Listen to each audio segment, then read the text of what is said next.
Hey, you've tuned into the GFree and Happy Show. Tonight, my guest is Kelly with gluten-free labels, and we're talking gluten-free labels and babies. Stay tuned.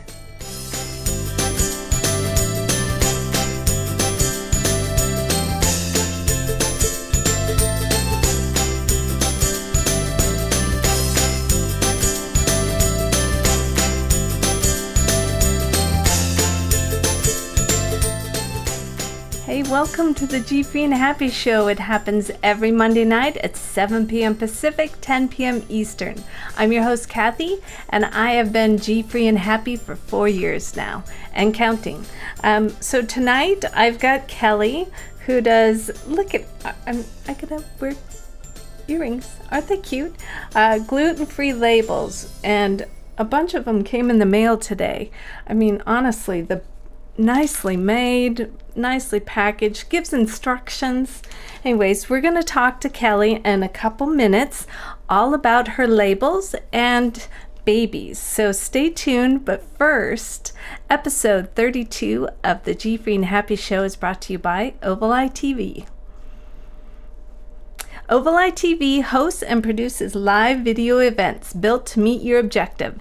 Visit Oval Eye TV to request a free 30-minute consultation to find out more about going live with your brand. So it's pretty fast tonight. We're going to get going and chatting with Kelly because I have her on for a reason. She has a great story and great products. So let's bring on Kelly. Hello, Kelly. Hello, Kathy. I'm so happy to have you on the show. It's late. You have 3 kids, so thank you again for being a part of my show tonight and for making these cute and very useful labels. And we're going to talk about that in a second, but why don't you tell us a little bit about yourself? Okay, so in 2005, I married my college sweetheart, and soon after we started to set out to have a family. And unfortunately, it wasn't going as planned, and we sought out infertility treatments. And unfortunately, after 2 miscarriages, we actually were told by a woman who just randomly came into our lives to get tested for a gluten sensitivity, that she was in her 40s, she had multiple miscarriages, she had got tested, and that she actually had a wheat allergy. And when she went on a gluten-free diet, she completely, she was able to conceive, she had her child, and she said, don't make my mistake, don't wait until your 40s, get tested now. And that was after the first miscarriage. And I went to my doctor, and she said there was absolutely no correlation between celiac and infertility. So, we continued through treatments and had a second miscarriage. And after the second miscarriage, my husband was adamant to, check every possibility for why we would continue to be having miscarriages, since nothing seemed to be physically wrong. And lo and behold, we got the test done, celiac came back positive on the blood work, and then, we followed up with an endoscopy, that confirmed my diagnosis.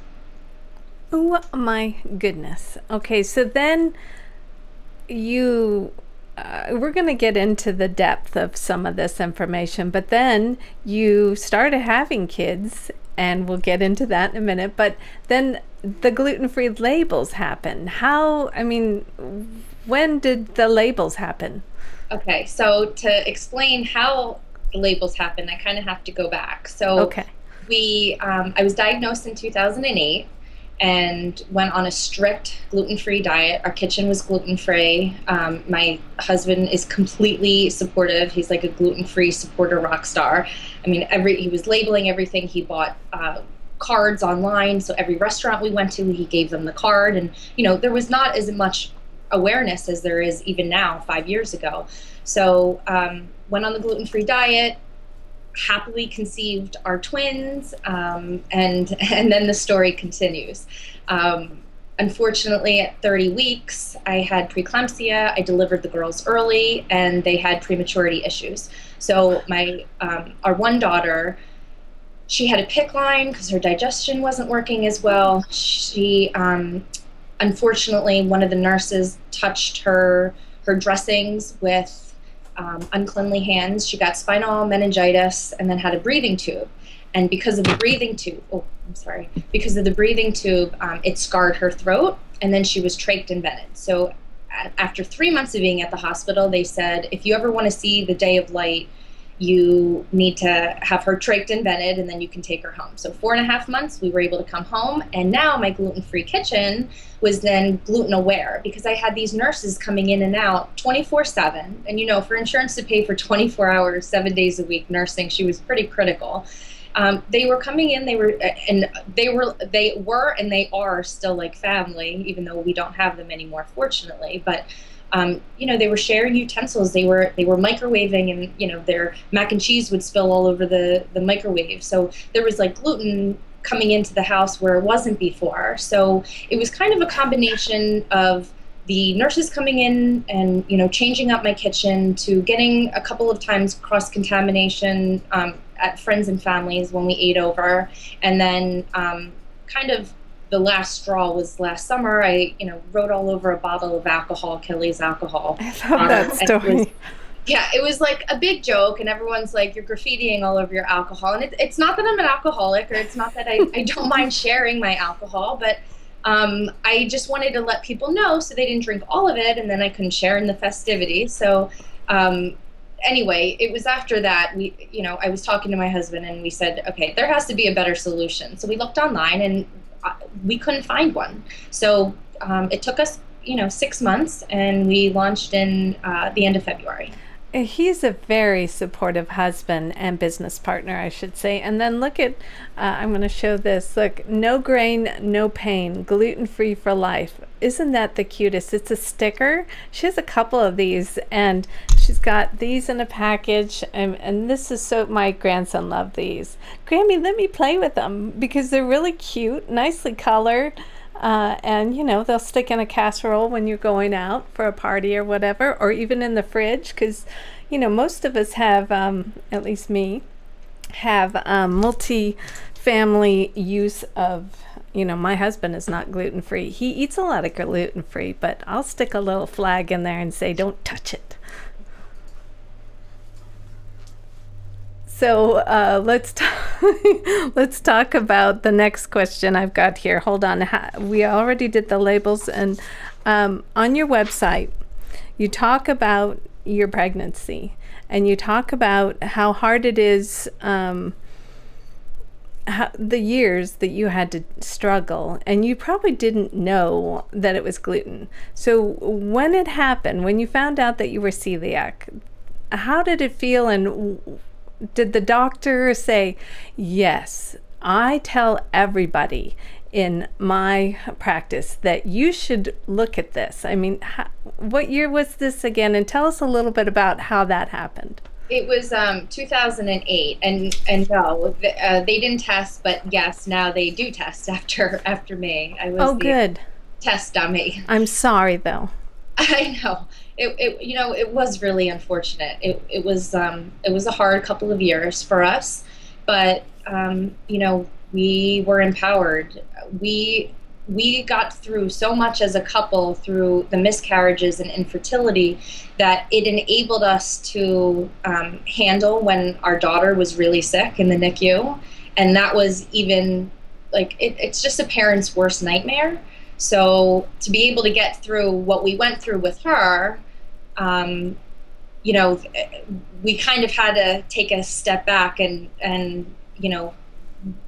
we got stronger through every single event. And really, because of what we went through, I was empowered to start the business, and now we're able to, help others that are struggling. I mean, these labels and tags are great, not just for a few people. I mean, they really are, if you're newlywed, or you're college bound, or you're new to celiac disease, there's so many times that cross contamination can occur. Or roommates and things like that at college. Yes. Yep, it could really help a lot of people. I really do think that these are cute earrings too. I think you should do that. But we have a question. How long after cleaning out your diet, your lifestyle, were you able to conceive? So let me think. November, I was diagnosed. I remember exactly where I was. I was in front of Marshall's shopping, and the doctor called, and he said it would take him 7 days. And he said, I knew you had a plan. I knew you were on a mission to get pregnant. I didn't want another day to go by without telling you. So it took about 2 days for him to get back to me. And that night, I like pigged out on pizza and cookie dough, and oh my gosh, it was so disgusting. And I really didn't get stomach aches before. I did get it that night.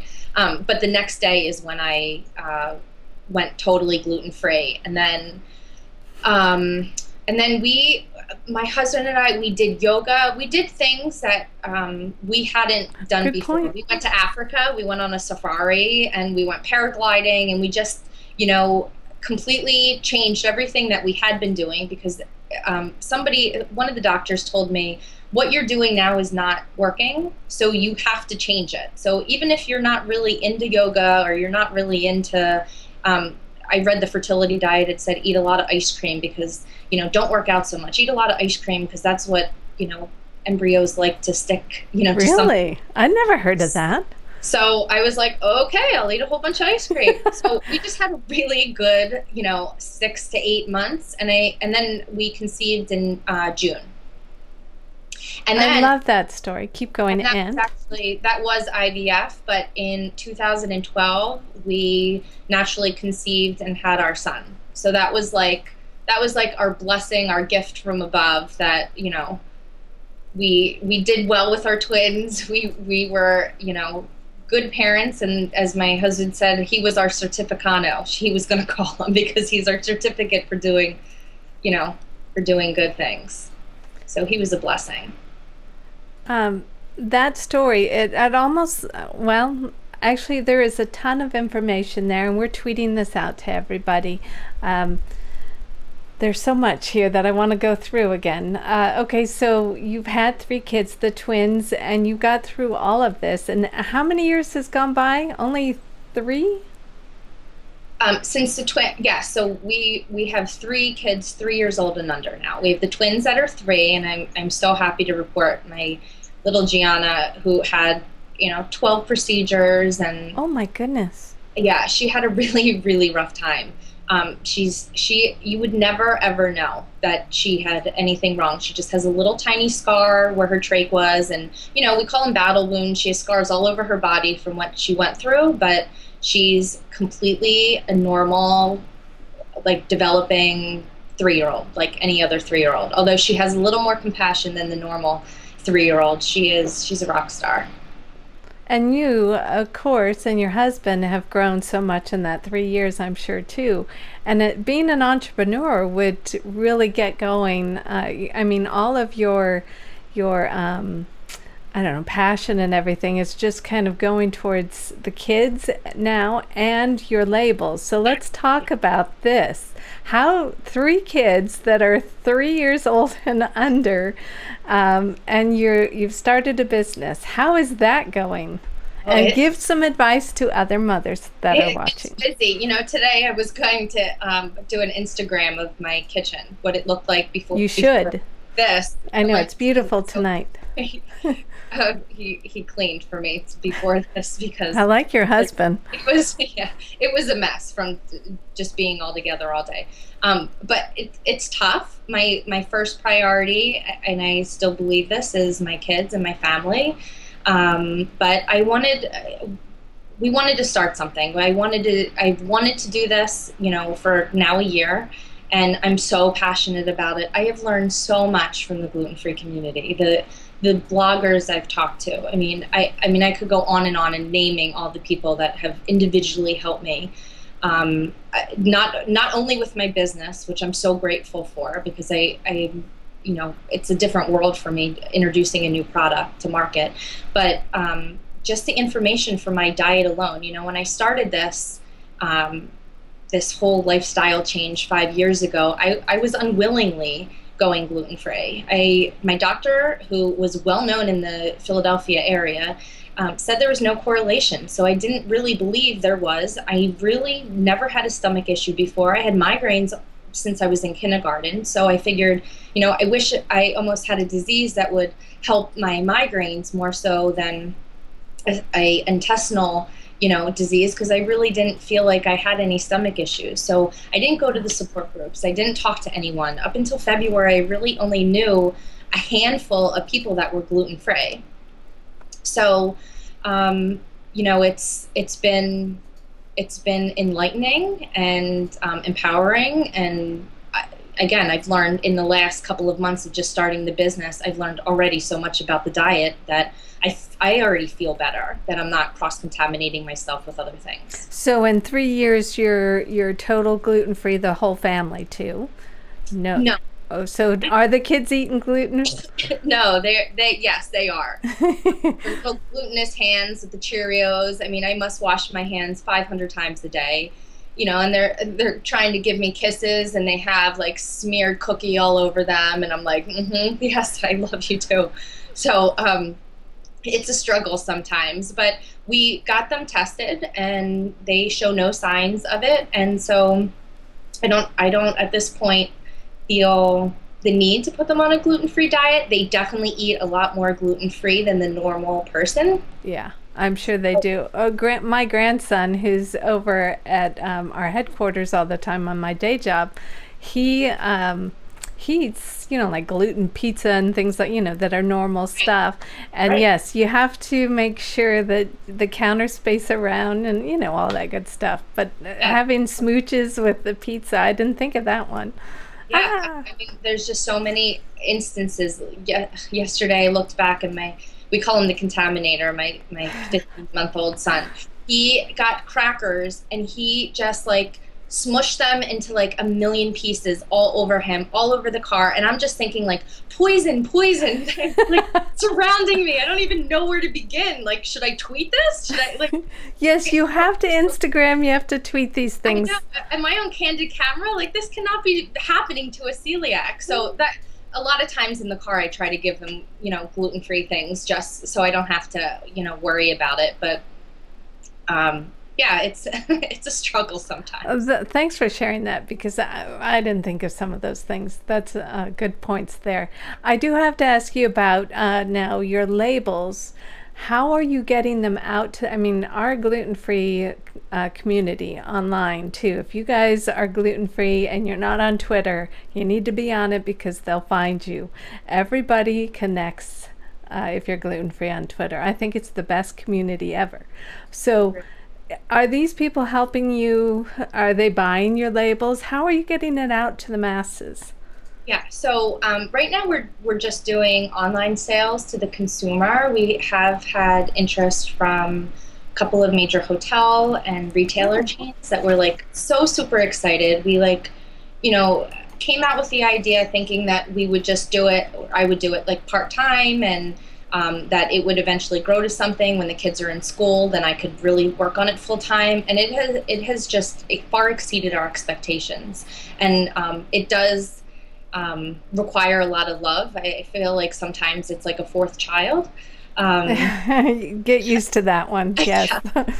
And we do go to a lot of trade shows locally that I can drive to. And this weekend we went to Manhattan, and 6 o'clock in the morning, all the kids came with us, and um, you know, my husband parked the car on the side of the hotel. I brought everything out in the cart, and then he went to a museum with the kids, and I went to the event, and then we met back up, and we spent the next couple of hours in Manhattan with my brother-in-law. So we try to make it like a fun family event, more so than it doesn't always feel like just work, because I'm like talking to people. I live gluten free. Like, this is my life, so it's so cool to go out and talk to people and get tips, and I want, yeah, I haven't done that yet. I haven't gone out in a mass it's gluten free community yet. it's great. And even on our website, and I wish, it's my fault, I wish I could do a better job, because I always feel like I can talk about it better than I can write it. But the It's labels and beautiful, your website. oh, thank you. No, it is great. Again, my husband. But No way, he did this website? yeah, Nicely he done. thank you. But it doesn't just appeal to people who have celiac. So I kind of, the labels and tags all together appeal to anyone on a gluten-free diet. So I kind of group them as follows. There's the people who have celiac disease that worry about cross-contamination, or people who have gluten sensitivities that are really worried about any cross-contamination. So we have circle labels for the top of containers. Peanut butter, certain items. You don't need hundreds of labels. You only need certain items that are at risk. So peanut butter, jam, the top of butter containers, things that people could take a knife that is glutinous, and stick it in and not even think about it after they, put jelly on their bread, and then they double dip, and now the whole entire peanut butter is cross-contaminated. And these are I'm showing those stickers that you would put on the jars. And you were saying that you have new stickers too that look a little different. Yeah, so we just came out today with our petite labels package. So these are 35 petite labels, and they're all of our labels are water resistant, dishwasher safe, and our tags are oven safe, microwavable safe. Can you believe that? I mean, these are so nicely done. Oh, there's an ultimate kit on the website there too, but I mean, they're nice. Like you could put them on anything. I think these are mainly for like, well, actually, I would have put it on a bottle or something, but you put it on. So I've done, yeah, definitely done that before. But you can put them on appliances, and they're pretty too. Toasters, strainers, ladles, things that you are not able to easily label with a label or a sticker. The oven safe tags are the way to go. So there's the group that have celiac that are worried about cross contamination, where these are a no-brainer. But then there's the group that are just gluten sensitive that have freezers that look like mine looked before the labels. And I am extremely organized. But when you have kids, sometimes you have to pick your battles, and some things are not going to be as perfect as they were when it was my husband, me, and my daughter. So I was finding the Sharpie marker was rubbing off. The masking tape I used to use was just falling off. Yes. And people who are on gluten-free diets, if they're anything like me, they're constantly cooking and baking and making leftovers, pancakes, soups, and you're labeling them and throwing them in the freezer for another day for convenience, which is not always easy when you're gluten-free. So the labels are a great way to organize your life and organize, put them on shelves and I've heard people put them on cabinet. Yes, so the whole cabinet is gluten-free. That's a good idea.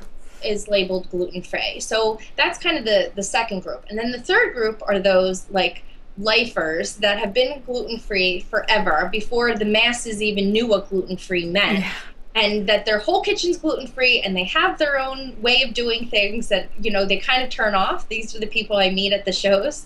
But to that I say, you have to go out, right? You don't always stay in your kitchen. And when you go to a party, do you bring your own food? Like many times I'm bringing a crock pot. Well, the crock pot I need labeled gluten-free with the tag so people know. And the ladle that I'm using, I need gluten-free with the tag so people aren't taking another spoon and cross-contaminating it. Or a dip, if I bring a whole fruit platter. I don't mind sharing. I just don't want, people putting a cracker or whatever into my fruit, so I have to label that. Or even, the writable ones are great because I just put on there, it has the label and it says Kelly's Cookies. It's not that I mind sharing, but if they're all eating pizza and they have it all in their hands and then they go and touch a couple of cookies, well, forget it. Yeah. It's a way to raise awareness when you can't be there, hovering over your food saying that's gluten-free. Don't touch it, because not only for cross-contamination fears, but you don't want them eating all of it, because then you don't have anything, to eat.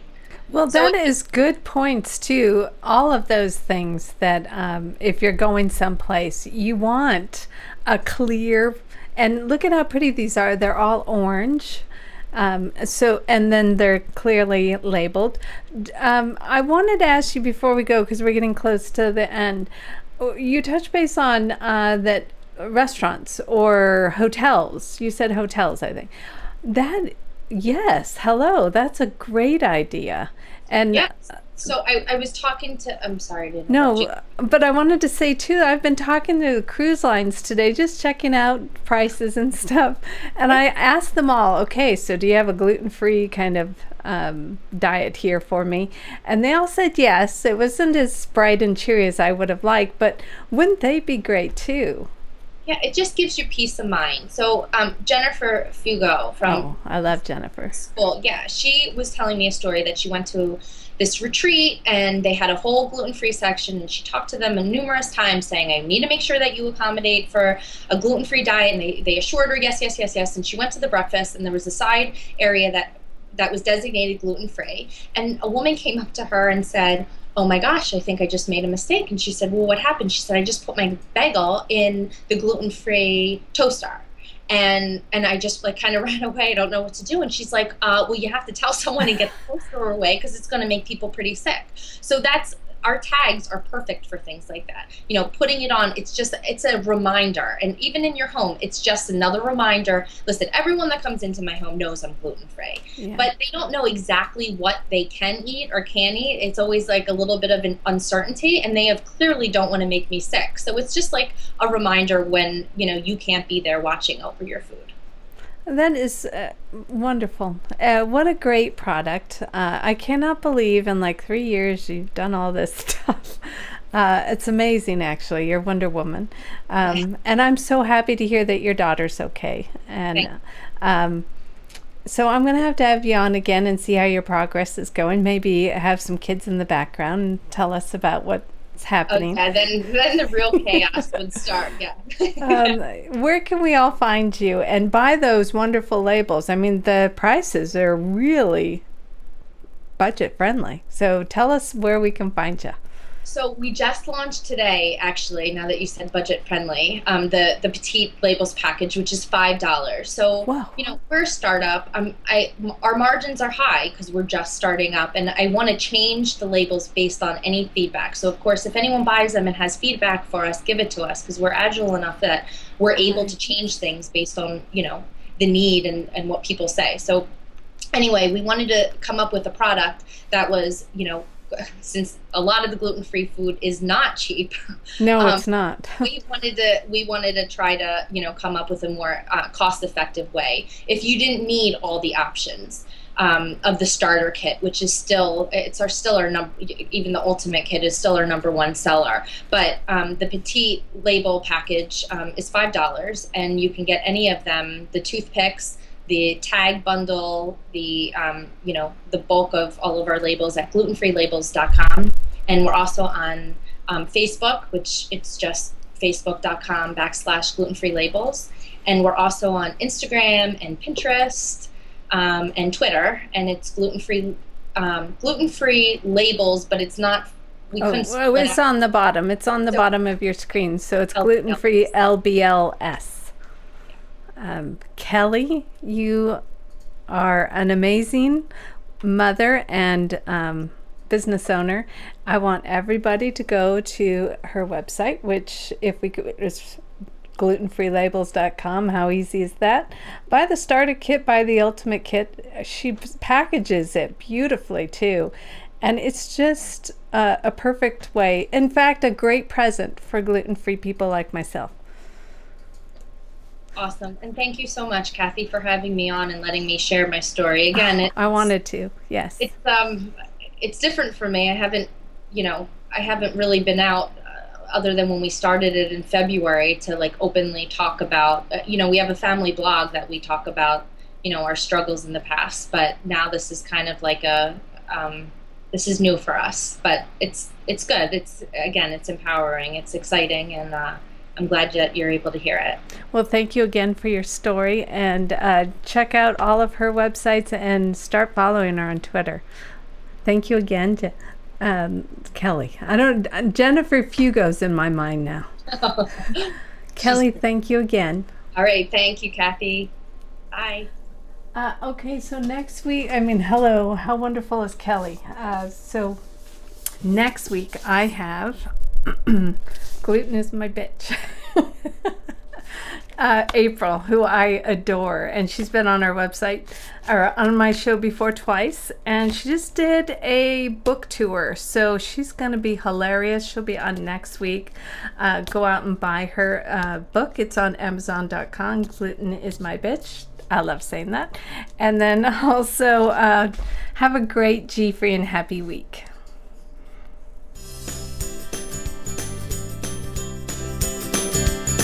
Holy